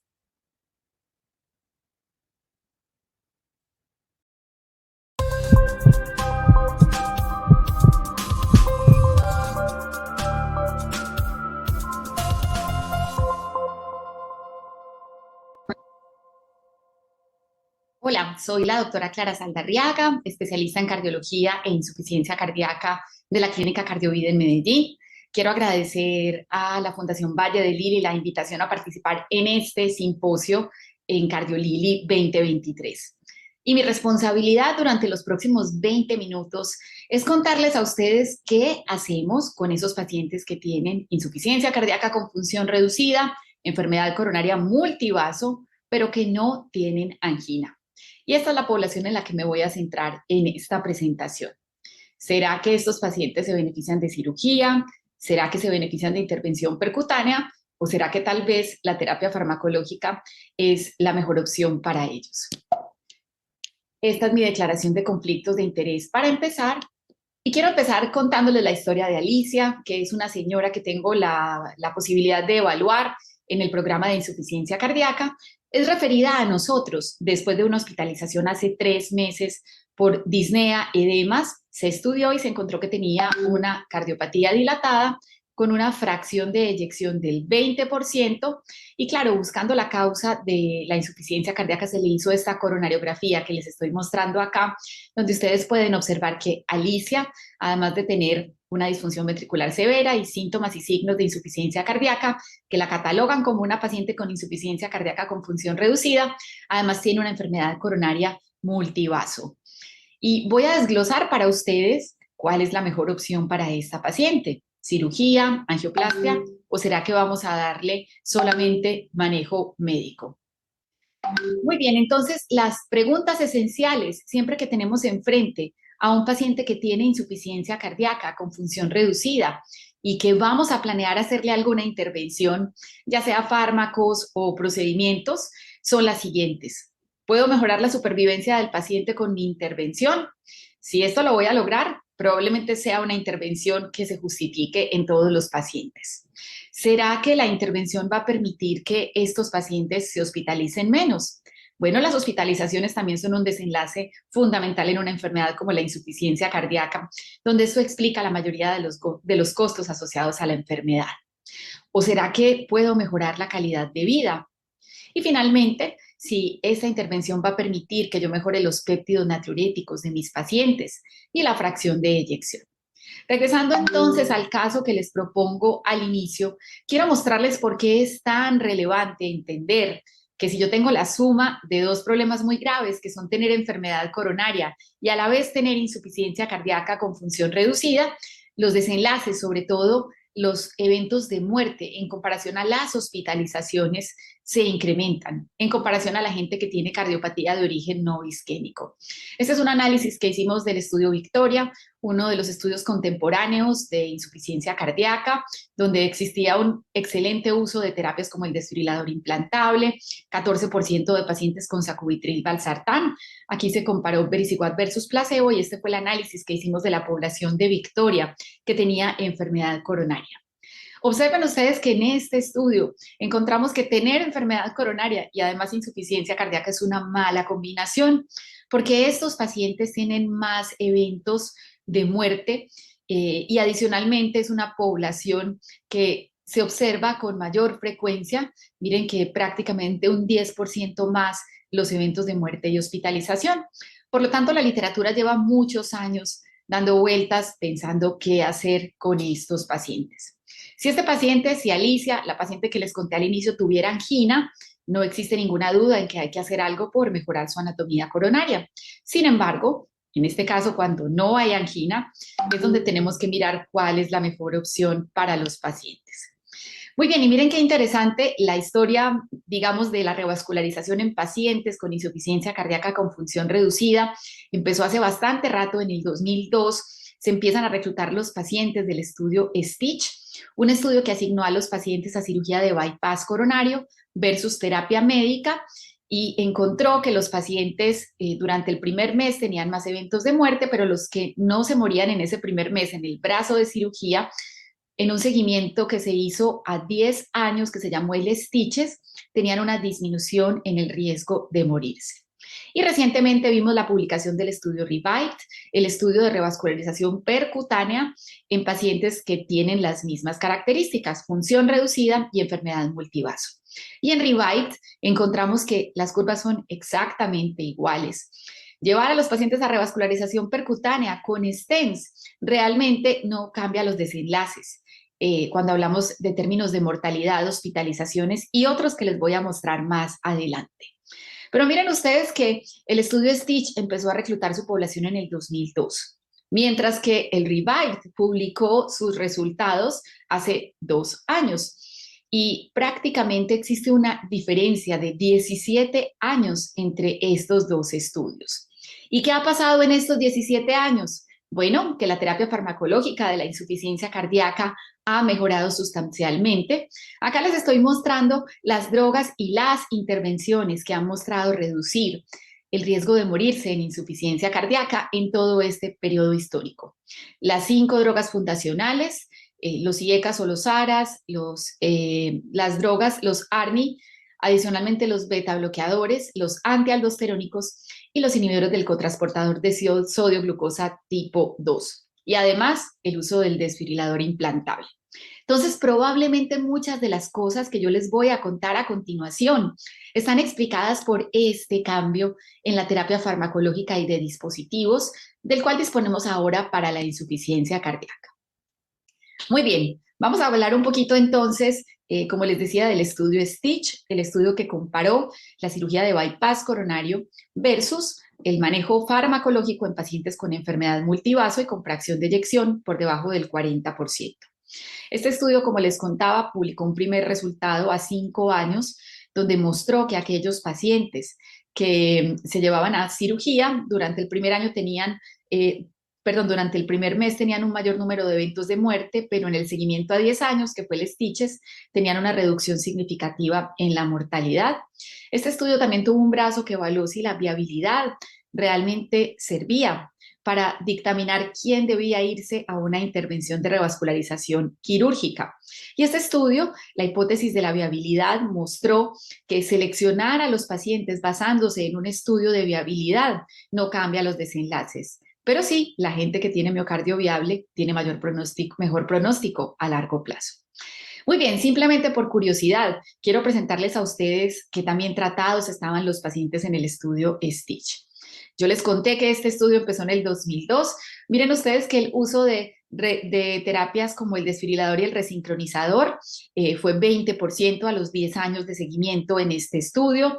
Miren, los antialdosterónicos estaban solo en la mitad de la población de pacientes incluidos en el estudio STITCHES, una droga que sabemos que disminuye el riesgo de morirse y el riesgo de morirse súbitamente y que además reduce la fibrosis. Y miren el uso de beta bloqueadores IECAS y ARAS en el estudio STITCHES. Además, ¿cuáles fueron los desenlaces? Miren que aquí la muerte cardiovascular era 28% versus 33% a 5 años. Y quiero que recuerden estos números porque a continuación les voy a mostrar los datos del estudio REVIVED publicados en el 2022, donde miren el gran cambio. En este estudio, ya más del 90% de las personas estaban con un beta bloqueador. El uso de los antialdosterónicos estaba por encima del 50%. Aquí aparece un jugador muy importante que son los ARNI, que estaban en 1 de cada 3 pacientes. Y miren lo que pasó con el uso de desfibriladores y terapia de resincronización cardíaca. 1 de cada 2 pacientes en el estudio REVIVED tenía un desfibrilador. Y por supuesto, miren el número de eventos. 21.9% versus 24.9%. Aquí tenemos una reducción importante en el número de eventos, que probablemente está explicado por el uso tan bueno y contemporáneo de la terapia farmacológica en el estudio REVIVED, BCE1-S2 en comparación a lo que vimos en STITCH y STITCHES. Y es que realmente el tratamiento de la insuficiencia cardíaca ha cambiado, ha evolucionado durante los últimos años. Y acá les estoy mostrando todos esos diferentes estudios clínicos que hemos visto con resultados fabulosos que nos han permitido cambiar la historia de la enfermedad. Déjenme ahora explicarles si la razón por la que los pacientes no se benefician de una revascularización percutánea es simplemente porque no se hace completa como si lo logra la cirugía, o si tal vez esto está explicado por la evolución de la terapia farmacológica y los dispositivos. Muy bien, acá les estoy mostrando dos grupos de fármacos que realmente han revolucionado el tratamiento de la insuficiencia cardíaca. Sacubitril valsartán, como ustedes pueden ver en la parte superior de esta diapositiva, ha logrado mostrar reducción en la mortalidad, las hospitalizaciones, la muerte de todas las causas, las visitas a urgencias por insuficiencia cardíaca y además los ISGLT2. En la parte inferior nuevamente les estoy mostrando los metaanálisis donde se suman los datos de Emperor-Reduce y DAPA-HF y hay una reducción significativa también en la muerte cardiovascular y en la primera hospitalización o la muerte de causas cardiovasculares. Los ISGLT2 no estaban masivamente en el estudio REVIVE, como si vimos el uso de sacubitril valsartán, tampoco estaban cuando se publicaron los resultados del estudio STITCHES, pero creo que son dos drogas que han revolucionado el tratamiento de la enfermedad y que en parte podrían explicar los resultados que les mostré. Muy bien, miremos entonces qué puede ofrecerle la terapia farmacológica a un paciente que tiene enfermedad coronaria, fracción de eyección por debajo del 40% y que no tiene angina. Pues realmente si miramos la evidencia de estas 5 drogas fundacionales o los 5 fantásticos, miren que la terapia farmacológica reduce la mortalidad.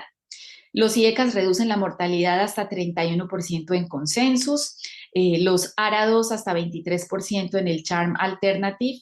Miren ustedes que los betabloqueadores reducen la mortalidad 35-34%, los antialdosterónicos 30%, los ARNI 16%, adicional a todo lo de las drogas previas y los ISGLT2 un 18%. Entonces sí, las drogas fundacionales reducen la mortalidad en insuficiencia cardíaca, pero miren ustedes que la revascularización en estos pacientes, percutánea, del lado derecho están viendo los datos del REVIVE BC1S2, miren que realmente las curvas son similares a través de los años de seguimiento, el mismo número de eventos, lo que plantea que la revascularización percutánea no ofrece disminución de mortalidad en esta población y en STITCHES, como pueden observar ustedes, a largo plazo, a 10 años, sí hay una reducción en la mortalidad. Curiosamente, en este plazo de tiempo estaban vivos menos de la mitad de la población de pacientes que se incluyeron al empezar el estudio STITCHES, lo cual plantea como una selección de esos pacientes que tienen una expectativa de vida más larga, probablemente menos comórbidos, que se beneficiarían de la intervención con cirugía. Muy bien, miremos qué pasa con la muerte súbita. Miren ustedes que las drogas fundacionales, y este es un análisis del doctor McMurray, donde después de la publicación del estudio Paradigm se analiza cuál es el impacto en reducción de muerte súbita. Miren ustedes que los pacientes hoy con insuficiencia cardíaca se mueren 44% menos de muerte súbita en comparación a lo que se morían antes de la aparición de estas terapias fundacionales. Y miren, en cambio, lo que vimos en el estudio REVIVE, la revascularización con stents no tiene un impacto en reducción de muerte súbita en esta población de pacientes. Otro punto a favor de la terapia farmacológica. Miremos qué pasa con el impacto en hospitalizaciones. Regresando a la pregunta de qué es lo importante cuando uno le ofrece un tratamiento a los pacientes con insuficiencia cardíaca. Esta es una simulación de diferentes esquemas de inicio de la terapia de insuficiencia cardíaca, donde observen ustedes que las secuencias de inicio tempranas, donde se hacen cortos pasos a la hora de poner el ISGLT2 con el antialdosterónico, el ARNI y el beta bloqueador, disminuyen la probabilidad de eventos a un año que desde 280, que es lo que tiene un paciente cuando no le damos nada en términos de morirse y hospitalizarse, hasta 81.5% cuando le damos una secuencia de inicio temprana. Y esto mismo sucede con la mortalidad, menos del 50% de los eventos. Entonces sí, la terapia farmacológica puede reducir las hospitalizaciones. Sin embargo, acá les estoy mostrando qué pasó con las hospitalizaciones. Nuevamente, de su lado izquierdo, están viendo los resultados del estudio Stitches. Del lado izquierdo están viendo los datos del estudio Revive, perdón, del derecho Revive, y del izquierdo están viendo el Stitches. Y observen ustedes que a largo plazo hay beneficios con la revascularización quirúrgica. La percutánea realmente tampoco ofrece diferencias en reducción de hospitalizaciones por insuficiencia cardíaca. Y además miremos el impacto en calidad de vida. Estos son resultados de drogas como sacubitril, valsartán, el impacto en el cuestionario de Kansas, donde han mostrado que los pacientes mejoren muchos de las esferas que evalúa el cuestionario de Kansas. Estos son datos de la calidad de vida en los estudios de los ISGLT2, donde nuevamente se confirma que estas drogas mejoran la calidad de vida. Sin embargo, la revascularización, nuevamente regresando a estudios como Revived, en este estudio se encontró que al inicio mejora un poquito la calidad de vida de los pacientes que se revascularizan con stents, pero este beneficio se pierde a los 24 meses de seguimiento. Y observen del lado izquierdo de la pantalla lo que aprendimos en el estudio Stitches, donde sucede lo mismo. Al inicio hay una pequeña diferencia en calidad de vida que se pierde a través del tiempo. Entonces sí, definitivamente hay un impacto importante de la medicación en mejoría de calidad de vida de estos pacientes. Y además recuerden que el remodelado reverso es un fenómeno que beneficia a los pacientes con insuficiencia cardíaca. Quizá uno de los subanálisis más interesantes de Revive se basó en si de alguna manera la viabilidad, así como lo hizo el Stitch, podía favorecer a los pacientes que se llevaban a revascularización. El estudio encontró que la viabilidad en estos pacientes no permite seleccionar a los que van a responder a la intervención, pero tienen un análisis muy interesante donde plantean que realmente es más la presencia de cicatrices, la fibrosis, lo que marca el mal pronóstico en estos pacientes. Un paciente sin fibrosis y sin cicatrices va a vivir más y va a tener mejores resultados a largo plazo. Pues bien, la terapia farmacológica mejora la fracción de eyección, induce remodelado reverso. En esta gráfica observen ustedes cuánto puede mejorar la fracción de eyección con la terapia fundacional, hasta un 12.8% en pacientes que no recibían un IECA o un ARA previo a sacubitril valsartán, hasta 12% en los que están recibiendo betabloqueadores, y con la terapia con dispositivos hasta 11% en el MADIT-CRT.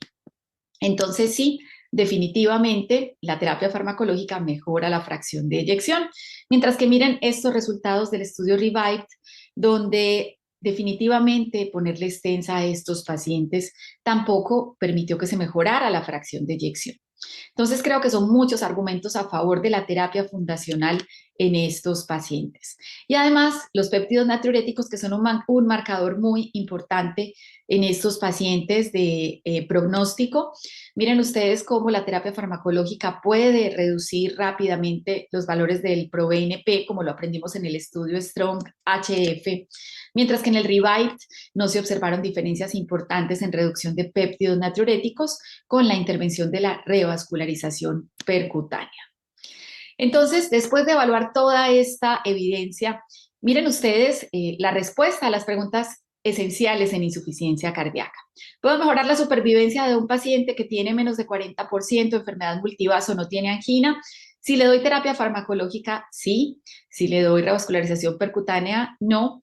Y si lo someto a una cirugía de bypass coronario, si la anatomía lo permite, a largo plazo, a 10 años, estos pacientes tienen reducción de la mortalidad, lo cual plantea que probablemente la intervención sea para pacientes bien seleccionados, con bajo perfil de comorbilidades, probablemente jóvenes, que van a vivir todo ese tiempo para beneficiarse de la cirugía.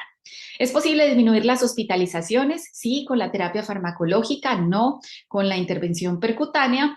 A largo plazo, sí, con la intervención quirúrgica. ¿Voy a mejorar la calidad de vida? Sí, la terapia farmacológica lo puede lograr. ¿Y puedo mejorar la fracción de eyección y reducir los péptidos natriuréticos? Las drogas fundacionales también pueden cumplir este objetivo. Finalmente, ¿qué hicimos con Alicia? Revisamos el caso con el cirujano. Yo sé que el estudio STITCH es un estudio ya que tiene bastantes años. La terapia farmacológica en ese entonces no es la que tenemos en la actualidad. A estos pacientes siempre hay que ofrecerles las drogas fundacionales, el desfibrilador. Si el paciente tiene anatomía quirúrgica, pocas comorbilidades y va a vivir más de 10 años, podría considerarse la cirugía. No consideramos la opción de la revascularización percutánea.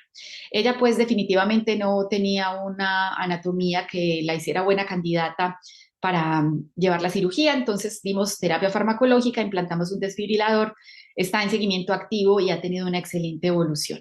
Y quiero cerrar recordándoles que la terapia farmacológica óptima es la base del tratamiento de la insuficiencia cardíaca con o sin enfermedad coronaria. La evidencia de la revascularización percutánea nos sugiere beneficios adicionales y tenemos una gran evolución de la terapia farmacológica desde el estudio STITCH. Aprendimos que la viabilidad probablemente no es el parámetro para seleccionar a los pacientes, como si puede ser mejor un marcador de pronóstico la presencia de fibrosis o cicatrices en el corazón. Muchísimas gracias por su atención y realmente fue un honor acompañarlos en este evento.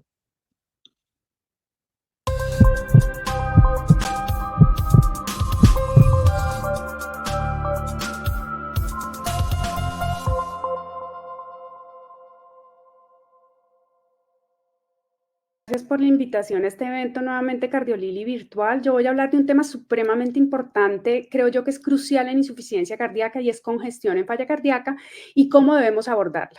Bueno, esto nos pasa con congestión. A veces parecemos que nos ahogamos aquí por muchas cosas, la disfunción renal asociada nos parece difícil, cómo la monitorizo, cómo defino la congestión y cómo hago los tratamientos diferenciales, cómo actúo en la congestión residual, la mortalidad de estos pacientes con congestión residual, manejar las opciones de tratamiento no es fácil. ¿Y cómo defino yo resistencia a los diuréticos? ¿O será que no es resistencia, sino no eficiencia porque la dosis no es adecuada? Bueno, vamos a tratar de resolver todo esto. ¿Cómo mueren los pacientes de insuficiencia cardíaca? Pues miren ustedes la franja roja. Siguen muriendo de insuficiencia cardíaca y si yo lo sumo la roja con la naranja, que son condiciones cardiovasculares, afectan del 50 al 80% de las muertes. Y si solo me voy a reducir a un tercio de estos pacientes siguen muriendo con insuficiencia cardíaca, o sea que probablemente la congestión residual juega un papel muy importante en la mortalidad de estos pacientes. Y si yo miren ustedes el riesgo subestimado de muerte y hospitalizaciones por insuficiencia cardíaca, y si ustedes se van a esta parte del slide, fíjense ustedes que todos los pacientes que están con empeoramiento y están congestivos, así yo no haya clasificado el empeoramiento, fíjense ustedes que la sobrevida de esos pacientes bajan, o sea que la congestión residual probablemente sigue aportando un porcentaje muy alto en esa mortalidad y eso lo alcanzamos a ver en todos los ensayos clínicos, finalmente algunos ensayos clínicos que han sido supremamente importantes, donde probablemente juega un papel muy importante esta variable de insuficiencia cardíaca. Obviamente sabemos que el 95% de las hospitalizaciones en insuficiencia cardíaca tienen este perfil congestivo. Obviamente tenemos que saber manejar la congestión.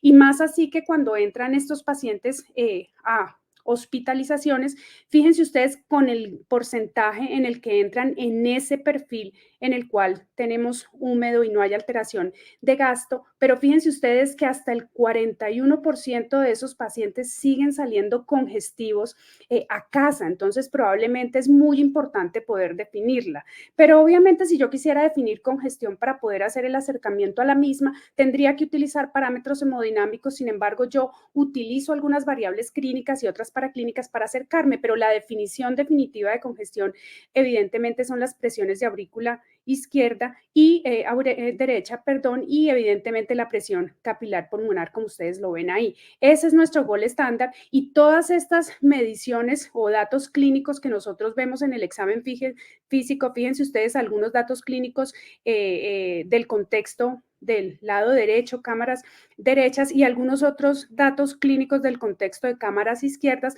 nos dan una sensibilidad y especificidad para poder definir congestión. Y fíjense ustedes los comparadores, y los comparadores siempre han sido el gold estándar, que son mediciones hemodinámicas. De ahí que podemos sacar la sensibilidad y especificidad que tiene cada hallazgo en el examen físico, como lo ven ustedes ahí, un ejemplo, la presión venosa central por encima de 8 centímetros, miren la sensibilidad y la especificidad. Y si nos vamos a un marcador muy importante en cuanto a sensibilidad, miren el S3, y miren un marcador muy importante en cuanto a especificidad, que son los estertores. Entonces, fíjense que definitivamente en congestión tenemos que jugar con muchos parámetros para poder llegar a definir la congestión.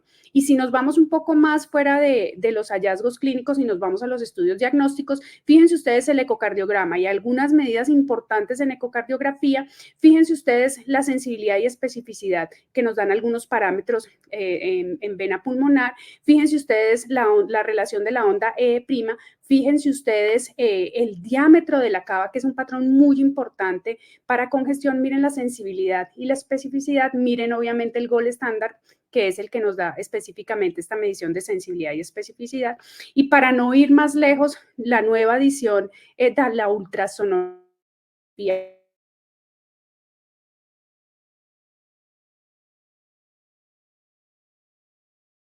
Ahí fíjense el comparador, por ejemplo, para los péptidos, en este caso específico de análisis de congestión. O sea que es supremamente importante que yo, dándome cuenta que es tan disímil la sensibilidad y especificidad, que utilice muchas estrategias o que esto sea multiparamétrico para yo definirlo. Y hay algunos estudios en los cuales se mostraban algunas variables, tanto diagnósticas como biomarcadores y como imagenológicas, y se comparaban por aparte, pero definitivamente sí que nos dimos cuenta que la evaluación integrada, si yo tomo en contexto tanto la clínica como los hallazgos en radiografía y péptidos, y le adiciono, por ejemplo, la ultrasonografía pulmonar, fíjense ustedes entre qué sensibilidad y especificidad nos movemos. ¿Cuál debe ser la conclusión definitiva? Que juntando las herramientas diagnósticas en congestión, yo voy a mejorar la precisión de ese diagnóstico. ¿Por qué tan importante? Porque la congestión residual definitivamente es mortalidad en insuficiencia cardíaca.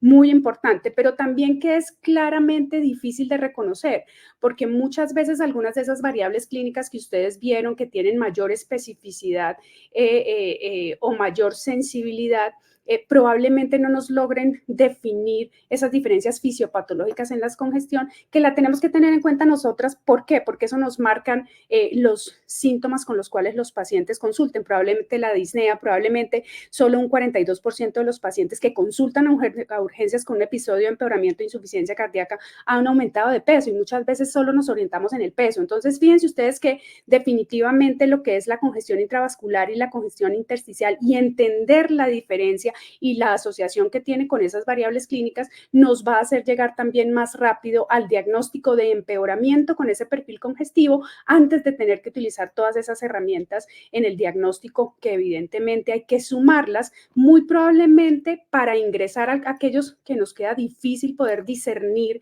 ese episodio de empeoramiento, pero también muy probablemente para ayudarnos a destitular la terapia diurética cuando yo he manejado un episodio de empeoramiento de insuficiencia cardíaca. También, que es importante, cómo la mido. Fíjense acá todas estas escalas que se ven, algunas sí incluyen el péptido natriurético cerebral, por eso a veces se considera un subrogado de congestión, pero solo ocasionalmente, porque él definitivamente mira ese estrés de pared. Pero hay que tener en cuenta estas escalas, porque en algunos momentos pudieran llegar a servirnos las escalas, pero hay que entender, son escalas y hay que mirar el peso que tiene cada una de esas variables. De ahí que estos son algunos de las deducciones que se hacen para mirar congestión leve, moderada o severa, y poder saber qué grado de severidad tiene nuestro paciente en el momento del empeoramiento. Pero ¿qué ha pasado con esto? ¿Qué nos cuesta trabajo también entender? El riñón en la congestión, y por eso nos demoramos. Entonces, fíjense ustedes que aquí el riñón lo que nos dice es, generalmente, lo que más afecta la funcionalidad del riñón es el incremento de las presiones del circuito venoso, o sea, la congestión inicialmente, y eso hay que tenerlo en cuenta para saber cómo lo manejamos. ¿Y por qué? Porque, como les dije, el 95% de los episodios de insuficiencia cardíaca que ingresan a hospitalización tienen este perfil, o sea que es muy clara la asociación y debemos manejarlo. Pero también que tenemos que tener en cuenta que entre más signos nosotros de congestión veamos, probablemente también vamos a estar enfrente de un paciente que tiene mayor deterioro de la tasa de filtración glomerular, y esto muchas veces nos confunde definitivamente en el manejo y claramente impacta en la mortalidad mortalidad de esos pacientes, como ustedes lo pueden ver acá en estas gráficas, donde vemos mayores signos de congestión y menor mortalidad, y fíjense ustedes que definitivamente sí se asocia con la mortalidad de estos pacientes intrahospitalarios. Bueno, ¿qué pasa con estos pacientes y la funcionalidad renal en los episodios agudos y la respuesta o no? Entonces, si ustedes miran estas gráficas, se dan cuenta que la sobrevida va de la mano con aquellos pacientes que no tienen estos episodios de empeoramiento de insuficiencia cardíaca, y si yo pudiera asociar, teniendo en cuenta eso, lo que es el rojo, el verde, el azul y el morado con la respuesta o no a los diuréticos en el contexto de congestión, me doy cuenta que aquellos que no responden y persisten congestivos pues tienen mayor mortalidad en insuficiencia cardíaca. Y también me doy cuenta que hay algunas variables que siempre hemos tomado en el contexto para mirar cómo estos pacientes van mejorando en la